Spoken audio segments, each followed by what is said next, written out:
Pass. Pass. Hindi, kasi nga, No. may sinasabi na i-avoid na muna natin yung mga... Let's not talk about about the case. So, if you ask me if I'm going to strike back those people who hurt me, well, I tell you not. No. Okay, Wow, very good. Why? Wala nang puwang sa puso ko yung ano eh.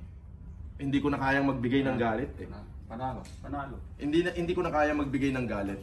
Hindi ko na rin kayang magbigay ng pait. Dalawa na lang ang kaya kong ibigay ngayon eh.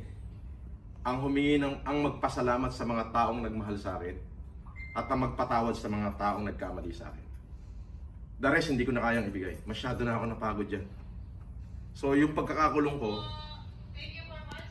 imbis na gagamitin ko siya as maging sakit sa puso ko, ginamit ko yung foundation na yon, yung bahagi ng buhay ko, para mas maging mabuting tao ka.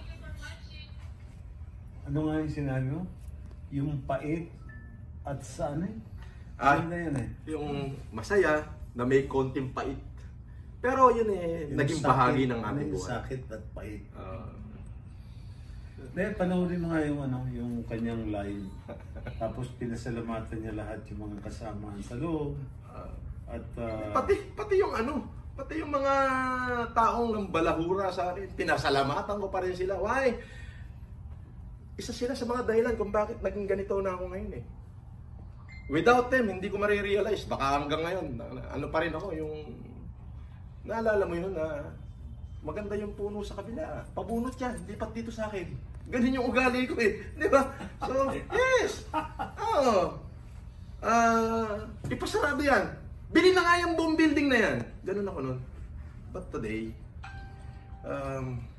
ang tao kasi na hindi natuto sa mga aral niya sa buhay, eh, mga tanga yun, mga hangal. But for me, sabi ko nga, kung ano yung meron ako ngayon, kaya ko namang gantihan yung mga taong nanakit sa akin eh.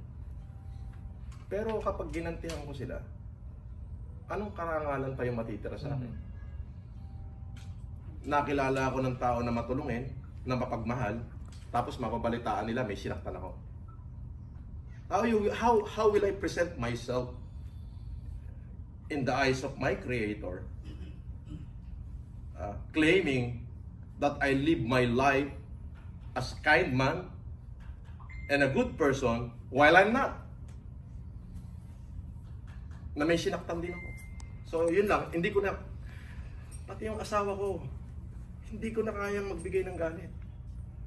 I married a woman. Sino sa asawa? Si Mayo. Ayan ka na naman. Ayan ka na naman eh.